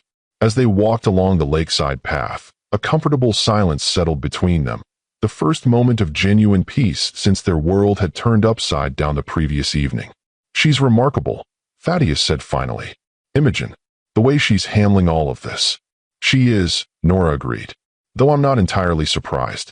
She was always the most resilient of our friend group in college. Nothing kept her down for long. Do you think she'll go through with the wedding eventually? Once the shock wears off? Nora considered the question carefully. I don't know. That depends on a lot of factors, including how we handle the next few months. She glanced at him. And what you want, of course. Thaddeus was quiet for a moment, his gaze fixed on the lake stretching before them. 24 hours ago, I thought I knew exactly what I wanted. Now everything's changed. Because of Kieran? Because of Kieran, he acknowledged. Because of you. Because of realizing that the past 9 years have been built on a misunderstanding that cost all of us so much. The implication hung in the air between them, unspoken but unmistakable. Before Nora could formulate a response, they spotted Kieran among a group of children returning from their hike, his face alight with excitement as he clutched a small bag of what appeared to be his fossil finds. Mom, Dad, he called out, waving enthusiastically. Look what I found. The casual use of Dad, so new and yet delivered with such natural ease, stopped both adults in their tracks. Thaddeus's expression transformed with wonder and barely contained emotion. He called me Dad, he said softly, as if afraid speaking too loudly might break the spell. He did, Nora confirmed, equally moved by the simple declaration of acceptance. Kieran reached them, proudly displaying his collection of small fossils.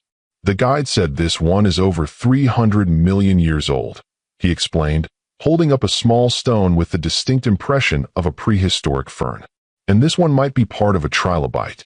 That's incredible, Thaddeus said, examining each specimen with genuine interest. Did you know that fossils like these helped scientists understand how quantum systems might preserve information over time? Really? Kieran's eyes widened behind his glasses. How? As father and son walked ahead, deep in conversation about the intersection of paleontology and quantum physics, Nora followed a few steps behind, watching them with a mixture of joy and wistfulness. They fit together so naturally, these two kindred spirits with their shared passion for understanding the universe's mysteries. What place would she have in this new configuration? Would she become merely the co-parent, the practical administrator of Kieran's daily life, while Thaddeus provided the intellectual stimulation and excitement? Or could they find a way to balance their roles, to complement rather than compete with each other in raising their remarkable son? The questions had no immediate answers, but watching Kieran's animated gestures as he explained something to his newfound father, Nora knew one thing with absolute certainty. Whatever complexities lay ahead, seeing her son this happy made every difficult conversation worth it. The remainder of the day passed in a whirlwind of activity. Imogen's celebration of friendship required nearly as much preparation as a wedding would have. Guests needed to be informed of the change in plans, the ceremony needed to be modified, and 1,000 small details required attention. Nora found herself unexpectedly involved in the preparations when Imogen called asking for her help with some last-minute design adjustments to the pavilion. Working together to transform the wedding setup into something more appropriate for the revised event, they fell into a rhythm reminiscent of their college days, when they'd pulled all-nighters to complete design projects. You still have an excellent eye for balance, Imogen commented as Nora rearranged a floral display. You could have been a successful event designer if you'd wanted. Interior design suits me better, Nora replied. More permanent, less stressful. And the hours are more compatible with raising a child alone. Imogen's hands stilled on the table, setting she was adjusting.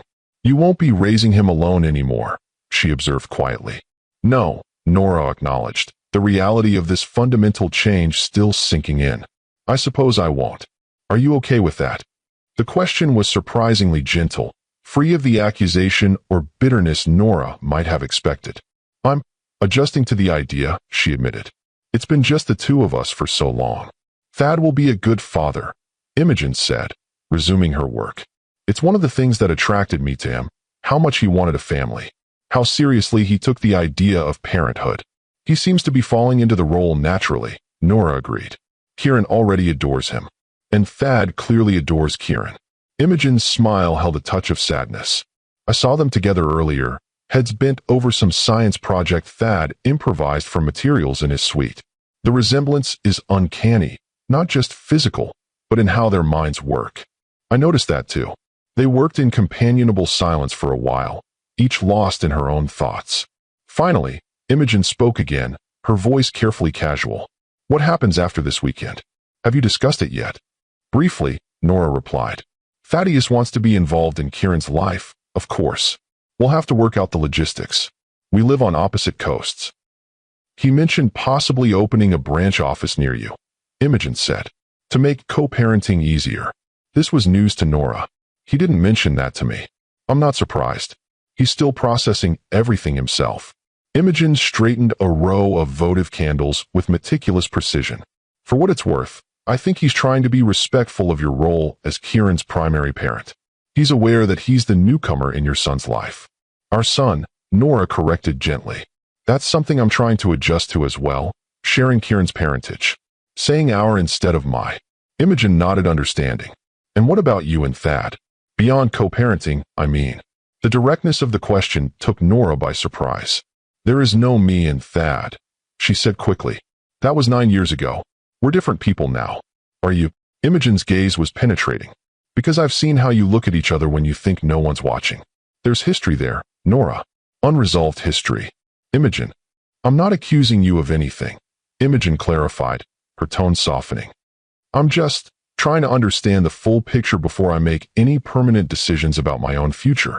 The honesty of the statement deserved an equally honest response. "I don't know what I feel for Thaddeus," Nora admitted. "There's a connection there, yes. A shared history, a shared child. But that doesn't mean we're meant to be together now."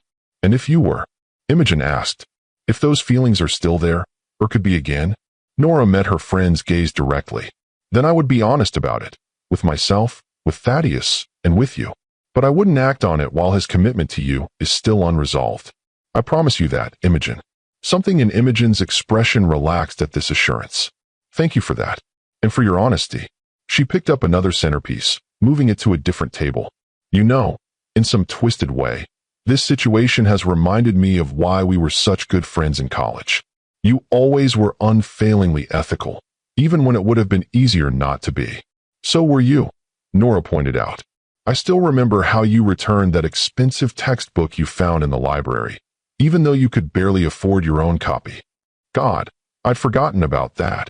Imogen laughed, the sound genuine for the first time since the revelations of the previous night. "The moral dilemmas of broke college students. Slightly different stakes than what we're facing now," Nora acknowledged with a rueful smile. "Slightly," Imogen agreed. Then, more seriously, "Whatever happens with Thad and me, with Thad and you, I hope we can find our way back to being friends, Nora. Real friends. I've missed that more than I realized." The simple sincerity of the statement touched Nora deeply. "I'd like that too," she said softly. "Very much." The evening's celebration of friendship was a testament to Imogen's skill at transforming potential disaster into something meaningful and beautiful. The lakeside pavilion glowed with hundreds of lanterns, the tables arranged in a circular pattern that encouraged conversation and connection rather than the traditional hierarchical layout of a wedding reception. In place of wedding vows, Imogen and Thaddeus each gave brief speeches about the importance of honesty, adaptability, and facing life's unexpected challenges with grace. Thinly veiled references to their current situation that nonetheless resonated with the assembled guests. If anyone thought the last-minute change of plans strange, they were too polite to comment directly, instead embracing the revised celebration with enthusiasm. Kieran, dressed in a child-sized suit that Thaddeus had somehow procured that afternoon, moved between his parents throughout the evening, clearly delighting in his new expanded family circle. Nora watched with a mixture of joy and wistfulness as he proudly introduced his father to other children at the event, his usual reserve transformed into excited animation. "He seems to be adjusting remarkably well," a voice observed from beside her. Nora turned to find Dr. Rowan Powell, Kieran's pediatrician and an unexpected guest at the weekend's events. "Dr. Powell," she said, surprised. "I didn't realize you were here." "Imogen invited me as a representative of the Metropolitan Fertility Foundation," he explained. "I serve on their medical advisory board. Small world, isn't it?" "Increasingly so," Nora agreed with a rueful smile. "And yes, Kieran is adapting better than I could have hoped. He's always wanted to know his father." "Children are often more resilient than we give them credit for," Dr. Powell noted, watching as Thaddeus bent to listen intently to something Kieran was explaining, especially when the adults in their lives prioritize their well-being over their own emotional complications. "We're trying," Nora said. "All of us." Imogen mentioned the possibility of enrolling Kieran in our EDS research program. Dr. Powell continued, "I think it could be tremendously beneficial for him. His symptoms have been concerning me for some time, but without a complete family medical history, diagnosis has been challenging. Thaddeus is willing to undergo whatever testing is necessary," Nora assured him. "He's completely committed to Kieran's health." "Excellent. And what about you, Nora? How are you handling all of this?" The question, asked with genuine concern rather than mere curiosity, caught Nora off guard. She had been so focused on managing Kieran's needs and navigating the complex dynamics with Thaddeus and Imogen that she had barely considered her own emotional state. "I'm adapting," she said finally. "It's an adjustment, sharing Kieran after so many years of being his only parent.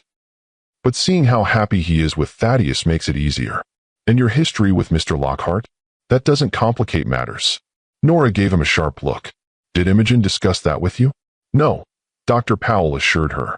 "But I've been Kieran's doctor since he was born. I've seen the resemblance. And I've heard you mention his father's name once or twice over the years." He smiled gently. "Doctor-patient confidentiality works both ways, Nora. Your secrets have always been safe with me." "Thank you for that," she said, touched by his discretion. "And yes, our history does complicate things. But we're both committed to putting Kieran first." "A noble intention," Dr. Powell acknowledged. "Just remember that children are perceptive. They sense tension, unresolved feelings. Sometimes the best gift parents can give their children is honest closure to their own relationship, whatever form that closure takes." Before Nora could respond to this surprisingly insightful advice, Kieran appeared at her side, his eyes bright with excitement behind his glasses. "Mom, Dad says he's taking me to the Kennedy Space Center next month. They have real space suits and moon rocks and everything." "Does he now?" Nora raised an eyebrow, looking past Kieran to where Thaddeus was approaching with an apologetic expression. "I should have discussed it with you first," Thaddeus acknowledged. "Kieran mentioned his interest in space exploration, and I got carried away with the possibilities." "I see," Nora said, amused despite herself at his evident enthusiasm. "Well, we'll have to check the school calendar before making any definite plans." "Of course," Thaddeus agreed quickly. "Whatever works best for both of you." Dr. Powell excused himself tactfully, leaving the three of them, mother, father, son, standing together in a configuration that was both brand new and somehow deeply familiar. "They're about to start the dancing," Kieran informed them importantly. "Ms. Frost said I should tell you both to come to the dance floor." "Did she now?" Nora exchanged a look with Thaddeus, wondering what Imogen was planning. They followed Kieran to the large wooden dance floor that had been constructed at the center of the pavilion. Soft lights twinkled overhead, and the live band was preparing to begin their first set. Imogen stood near the bandstand, resplendent in a silver gown that caught the light with every movement. "Ladies and gentlemen," she addressed the gathered guests, her voice clear and composed. "In place of the traditional first dance between bride and groom, I'd like to invite everyone to join us on the dance floor for a celebration of connections, old and new, expected and surprising." She gestured to where Nora, Thaddeus, and Kieran stood. "Sometimes life presents us with unexpected turns, but if we're brave enough to follow them, they can lead to something even more beautiful than what we had planned." With that surprisingly philosophical statement, she nodded to the band, who began playing a gentle waltz. Imogen descended from the bandstand and approached Thaddeus, extending her hand in invitation. He took it with a questioning look, and she leaned close to whisper something in his ear that made his expression shift from confusion to understanding. As Thaddeus and Imogen began to dance, other couples joined them on the floor. After a moment's hesitation, Nora knelt beside Kieran. "Would you like to dance with your mom?" she asked with a smile. "I don't really know how," he admitted, looking uncertain. "That's okay. You can stand on my feet, and I'll show you the steps." As Nora guided Kieran through a simplified waltz, she caught glimpses of Thaddeus and Imogen in conversation as they danced. Whatever they were discussing seemed intense, but not angry. Imogen's expression was thoughtful, Thaddeus's earnest. After one circuit of the dance floor, Imogen guided Thaddeus toward Nora and Kieran. "May we cut in?" she asked with a smile that contained both sadness and genuine warmth. "I'd love a dance with this handsome young man, and I think these two might have some things to discuss." Before Nora could process what was happening, Imogen had taken Kieran's hand and led him away, leaving her standing face to face with Thaddeus. "May I?" he asked quietly, extending his hand. Nora hesitated only briefly before placing her hand in his. As they began to move together, she was struck by how familiar it felt, his hand at her waist, their steps naturally falling into sync. They had danced like this years ago, at charity galas and friends' weddings, before everything fell apart. "What did Imogen say to you?" she asked, keeping her voice low. "That she's going to Europe for a few months," Thaddeus replied, his expression complex. "To think, to heal, to decide what she truly wants. And that while she's gone, she wants me to do the same." "And what do you want, Thaddeus?" The question emerged before Nora could stop it. His gray eyes, so like Kieran's, held her steadily. "I want to be a father to my son. I want to make up for the years I've missed. Beyond that," he hesitated. "I think we all need time, Nora. Time to process, to adjust, to figure out what this new reality means for each of us." It was a measured, thoughtful response, neither a declaration nor a dismissal. And in that moment, Nora realized it was exactly what she needed to hear. Not promises, not regrets, but an acknowledgement that they were all navigating uncharted waters, and that rushing forward without careful consideration would only lead to more pain and confusion. "I agree," she said simply. "Time is what we all need." They continued dancing in companionable silence, each lost in their own thoughts, yet connected by the gentle rhythm of the music and the shared knowledge that whatever the future held, their lives were now irrevocably intertwined through the bright-eyed boy currently being taught an elaborate twirl by Imogen across the dance floor. The next morning dawned clear and bright, the lake a perfect mirror of the blue sky above. Most of the wedding guests had departed the previous evening or early that morning, leaving the resort peaceful and relatively empty. Nora stood on the deck of their cabin, coffee in hand, watching Kieran and Thaddeus at the end of the dock. They had risen early to set up Kieran's telescope for one last observation session before the drive home. Even from a distance, their connection was evident in their matching postures, the animated gestures as they discussed whatever celestial object had captured their attention. The sound of footsteps on the deck announced Imogen's arrival.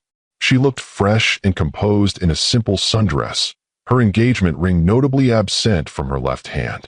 "Morning," she said, joining Nora at the railing. "They're quite the pair, aren't they?" "They are," Nora agreed, offering her a cup of coffee from the carafe she'd prepared. "How are you doing?"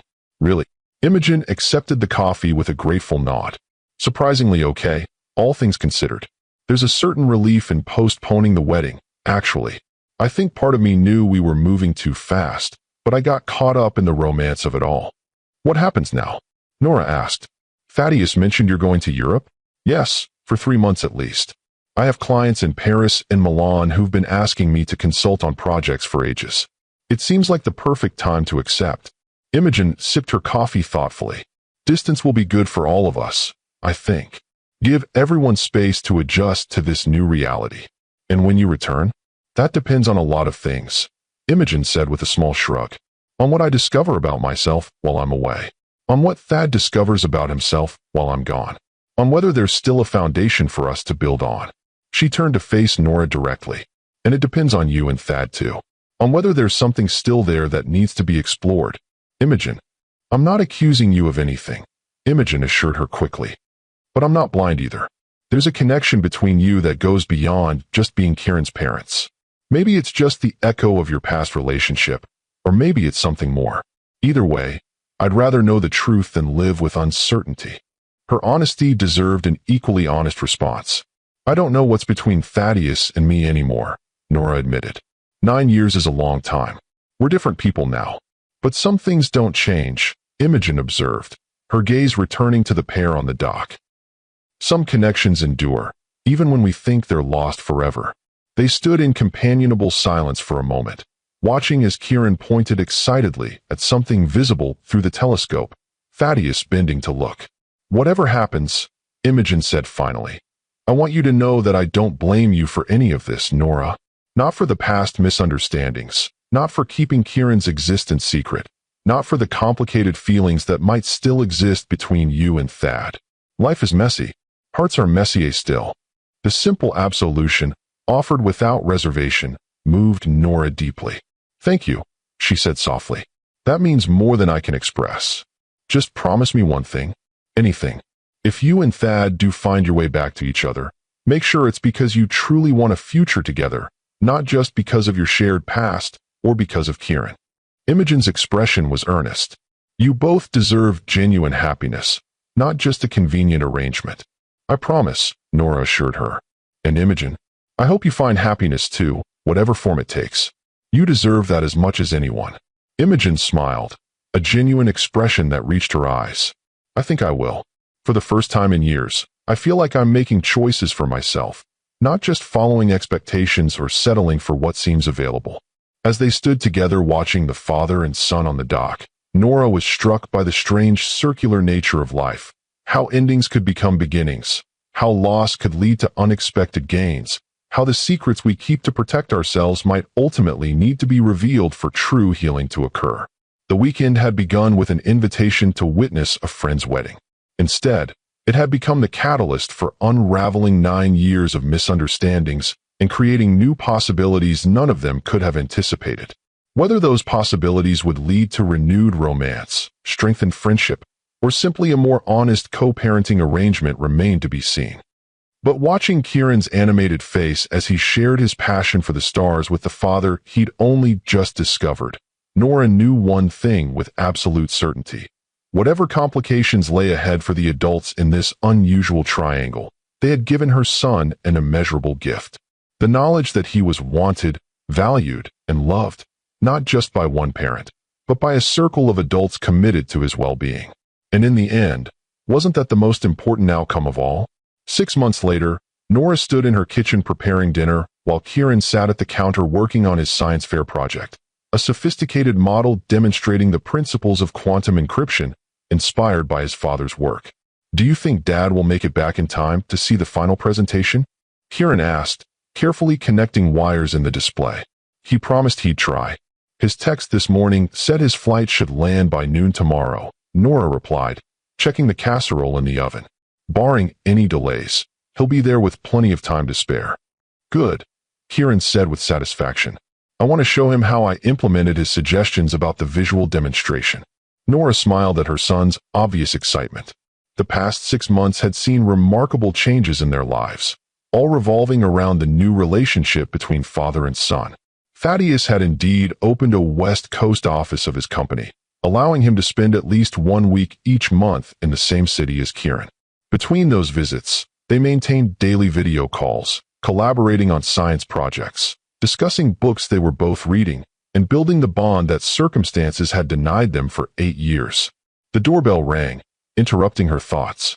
That must be your father now, she said, checking her watch with surprise. He's a day early. Yes. Kieran jumped off his stool and raced to the door, throwing it open with enthusiasm. Dad, you're early. Come see what I did with the encryption model. But it wasn't Thaddeus who stood on their doorstep. Instead, Imogen waited there, looking tanned and relaxed in casual travel clothes, a hesitant smile on her face. Imogen, Kieran exclaimed, recovering quickly from his surprise. You're back from Europe. I am, she confirmed, accepting his spontaneous hug with obvious pleasure. Just got back yesterday. I hope it's okay that I stopped by without calling first. Of course, Nora assured her, coming to the door. We're always happy to see you. Come in. We were just about to have dinner. There's plenty if you'd like to join us. That would be lovely, thank you. Imogen entered the house, looking around with appreciation. You've made some changes to the living room. The new color scheme is beautiful. Mom's been redecorating, Kieran informed her importantly. She says creative expression is an important outlet for processing emotional transitions, whatever that means. Both women laughed at his matter-of-fact repetition of Nora's therapeutic explanation. It means that sometimes changing your surroundings helps you adjust to changes in your life, Nora explained, guiding them toward the kitchen. And we've certainly had plenty of those lately. So I've heard, Imogen said, accepting the glass of wine Nora offered. Thad mentioned you've been setting up a co-parenting arrangement that seems to be working well. It is, Nora confirmed. Kieran spends 1 weekend a month in San Francisco with Thaddeus, and Thaddeus comes here for at least a week each month. Plus there are the video calls, the joint science projects, the medical appointments. Mom, can I show Ms. Frost my science fair project? Kieran interrupted, practically vibrating with eagerness to display his work. Of course, sweetheart. But let's set the table first so dinner doesn't get cold.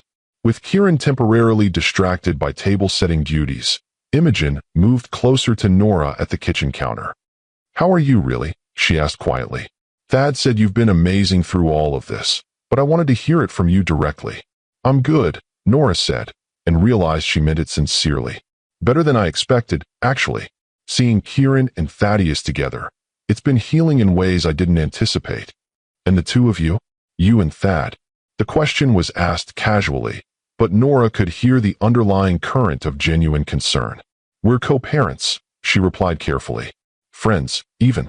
But that's all, Imogen. We've both been very careful about maintaining appropriate boundaries. Something in Imogen's expression relaxed at this assurance. That's probably wise, given how fresh everything still is. It is, Nora agreed. And speaking of Thaddeus, how are things between you two? He mentioned you'd been in touch since you returned. We had dinner last night, Imogen confirmed. It was clarifying. 3 months apart gave us both perspective we needed.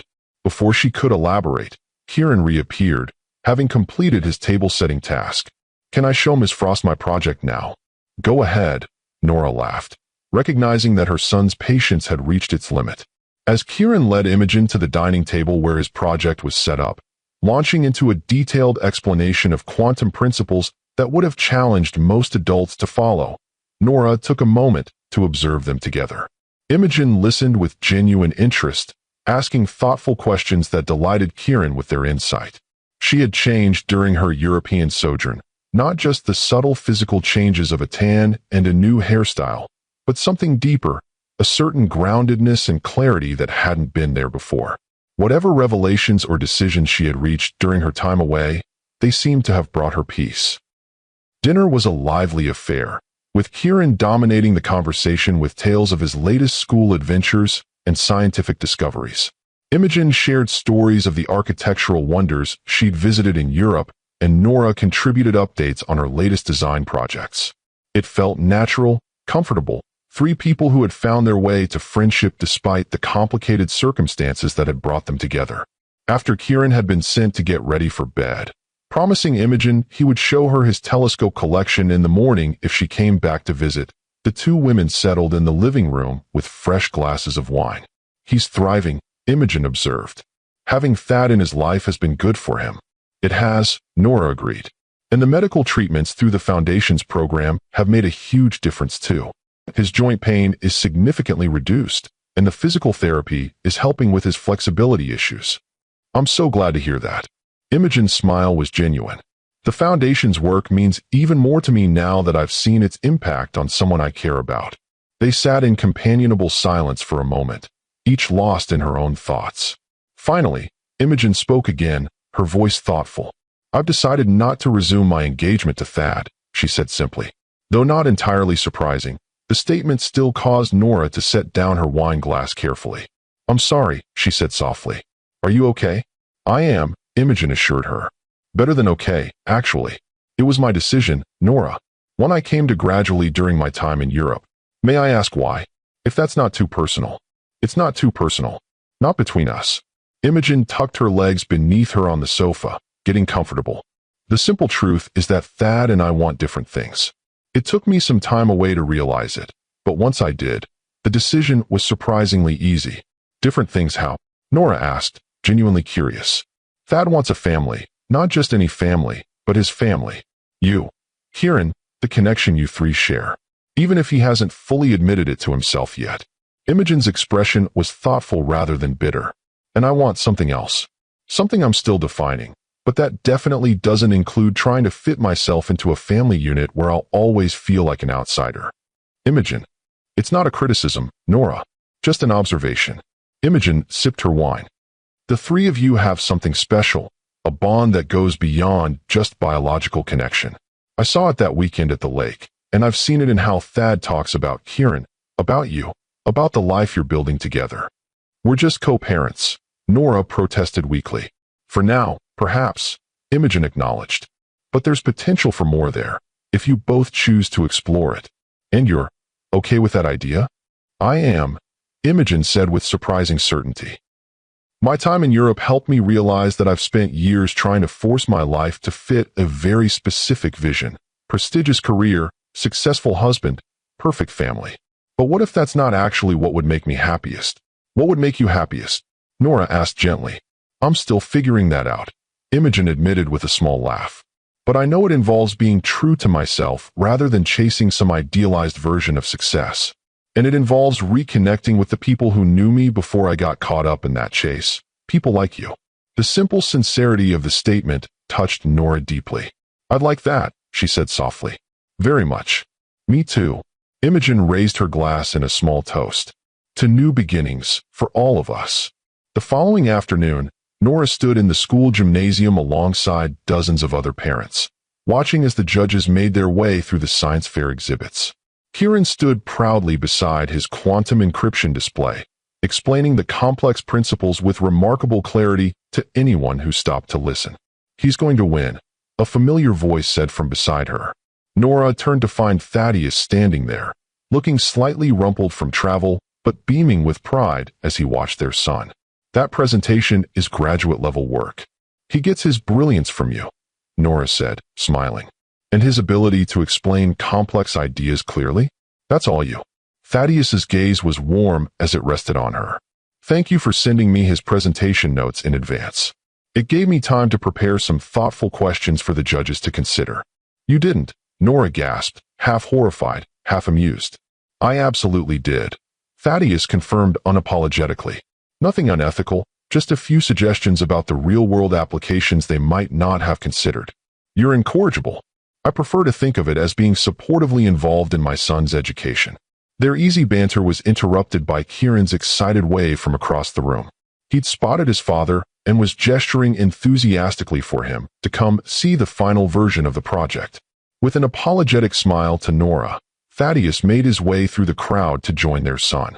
Watching them together, Kieran animated and confident as he demonstrated his project, Thaddeus attentive and genuinely impressed. Nora felt a familiar warmth spreading through her chest. The past 6 months had brought so many changes, so many adjustments to her concept of family and parenthood. But seeing the joy her son found in his father's presence made every challenge worthwhile. They're quite the pair, aren't they? Nora turned to find Imogen beside her, having arrived for the science fair as promised. They are, she agreed. Sometimes it's hard to believe they've only known each other for 6 months. Some connections transcend time, Imogen observed. Speaking of which, she nodded toward where Thaddeus was now making his way back toward them, having been temporarily displaced by the judges who were evaluating Kieran's project. Ladies, he greeted them, his smile including both Nora and Imogen with equal warmth. Imogen, it's good to see you again. Twice in 2 days, we're on a roll. I promised Kieran I'd come see his project, Imogen explained. And I never break promises to brilliant young scientists who might employ me to design their futuristic compounds someday. They all laughed, the tension that might have existed between former fiancés notably absent. Whatever conversation Thaddeus and Imogen had shared the previous evening had clearly left them on good terms. I should go congratulate the young genius, Imogen said, spotting the judges moving away from Kieran's display. From the impressed looks on their faces, I'd say he's a strong contender for first place. As she walked away, Thaddeus turned to Nora with a questioning expression. She seems different, more at peace somehow. Europe agreed with her, Nora said simply. She mentioned you two had dinner last night. We did. Thaddeus's expression turned thoughtful. She told me about her decision regarding our engagement. Or rather, the end of it. Are you okay? Nora asked, studying his face for signs of distress. I am, he said, and she believed him. It was the right decision for both of us. We want different things from life, different futures. She said something similar. Thaddeus nodded, his gaze returning to where Kieran was now excitedly showing his project to Imogen. The past 6 months have clarified a lot of things for me. about what truly matters, about where I want my life to go from here. Before he could elaborate, they were interrupted by a commotion at the front of the gymnasium. The principal was calling for attention, preparing to announce the science fair winners. Kieran rushed over to join them, his face flushed with excitement. "They're announcing the winners," he exclaimed. The head judge said my quantum explanation was the clearest she'd ever heard from someone my age. "That's wonderful, sweetheart," Nora said, squeezing his shoulder. "Whatever happens, we're incredibly proud of you." "Indeed we are," Thaddeus agreed, ruffling his son's hair affectionately. As the principal began reading the list of honorable mentions, Nora felt Thaddeus's hand lightly touch the small of her back, a gesture of shared anticipation of united parenthood. The simple contact sent a ripple of awareness through her that she hadn't allowed herself to acknowledge in months. When Kieran's name was announced as the first-place winner in the upper elementary division, his whoop of joy was matched by his parents' proud applause. As he raced to the front to accept his ribbon and certificate, Nora felt Thaddeus lean close to her ear. "Have dinner with me tonight?" he asked quietly. "After Kieran goes to bed. There's something I'd like to discuss with you." The question caught her by surprise, though perhaps it shouldn't have.